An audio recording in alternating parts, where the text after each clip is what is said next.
मुस्लिम था वो स्पीकर साहब की ख्वाबदीद थी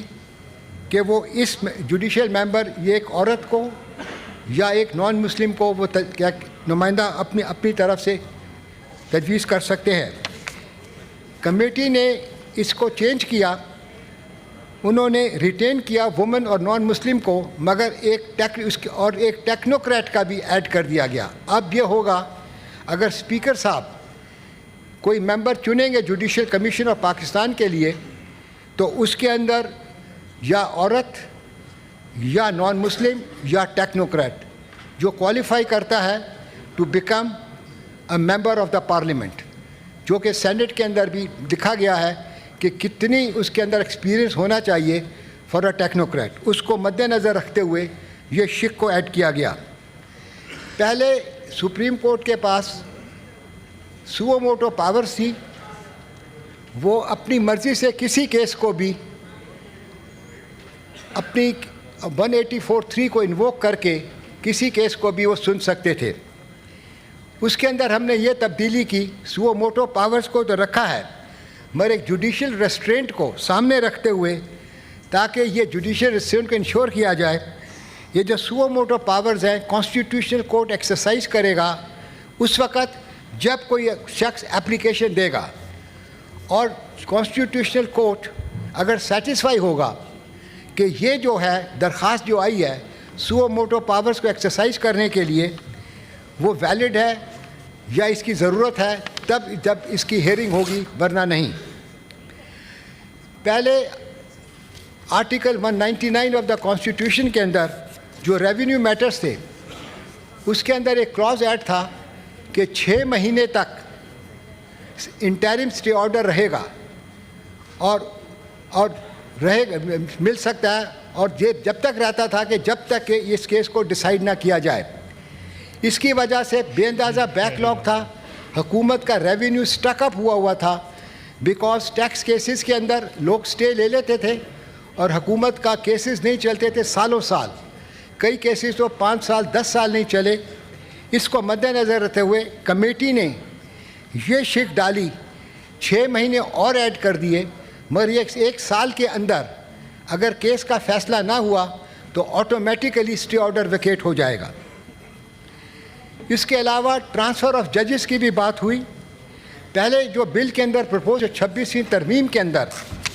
ये बात थी कि ट्रांसफ़र ऑफ जजेस जो है वो हो सकते हैं by the president of Pakistan, मगर उसके अंदर कंसेंट लेनी पड़ती थी और कंसल्टेशन करनी पड़ती थी बाय द 2 चीफ जस्टिसेस।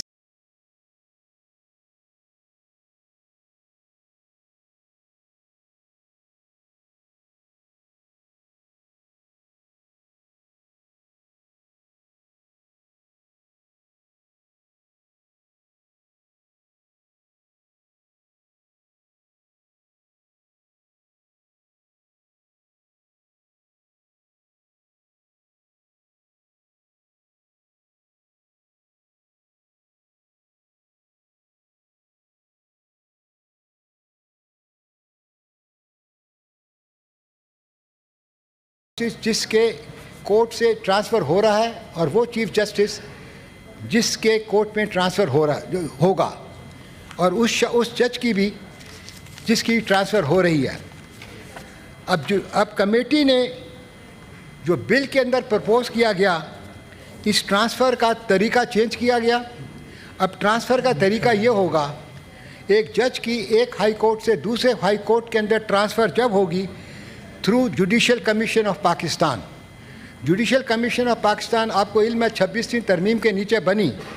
उसके अंदर तमाम लोगों की रिप्रेजेंटेशन है। उसके अंदर एग्जीक्यूटिव भी है, पार्लियामेंटेरियंस भी हैं, जजेस भी हैं, सिविल सोसाइटी भी है और वकला की भी, पाकिस्तान बार काउंसिल की रिप्रेजेंटेशन है। अब ये जो तजवीज़ ये आई कि ये judicial commission of Pakistan transfer करेगा on the terms and conditions to be determined by the judicial commission of Pakistan, मगर उन्होंने एक शिक ये लगाई, एक कदगन ये लगाई, अगर एक जज का ट्रांसफ़र मंजूर होता है bye the judicial commission of Pakistan तो वो he will stand retired automatically supreme judicial council के पास, और उसको अपॉर्चुनिटी ऑफ हियरिंग भी दी जाएगी किस वजह से वो डिक्लाइन कर रहा है। और अगर जुडिशल कमी और सुप्रीम जुडिशल काउंसिल अगर ये फैसला करती है या रिपोर्ट देती है कि उसने वैलिड रीजंस नहीं है ट्रांसफ़र होने के लिए, इसलिए उसको जाना चाहिए था दूसरे हाई कोर्ट के अंदर, then he will be stand retired. इसके अलावा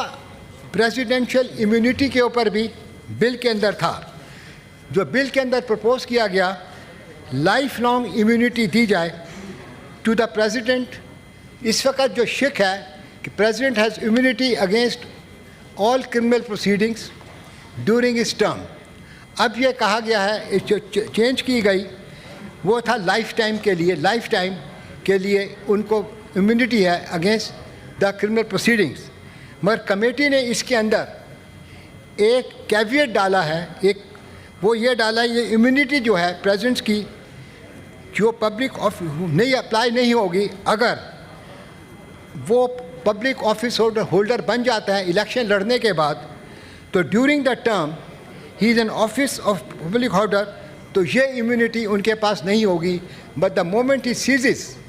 to be the public office holder, ये इम्यूनिटी उनको वापस आ जाएगी। उसके अलावा बिल के अंदर कॉन्सिक्वेंशियल अमेंडमेंट्स हैं। ये जो मेन अमेंडमेंट्स हैं जो मैंने आपको बतलाई, ये सारी चीज़ें जो कमेटी ने जुडिशल इंडिपेंडेंस, अकाउंटेबिलिटी और इंस्टीट्यूशनल बैलेंस को मद्देनज़र रखते हुए की हैं। मैं आखिर के अंदर तमाम कमेटी मेंबर्स का शुक्रिया अदा करता हूं, उन्होंने कंस्ट्रक्टिव पार्टिसिपेशन की और वैल्यूएबल कंट्रीब्यूशन दी। ख़ास तौर पे मैं शुक्रिया अदा करता हूं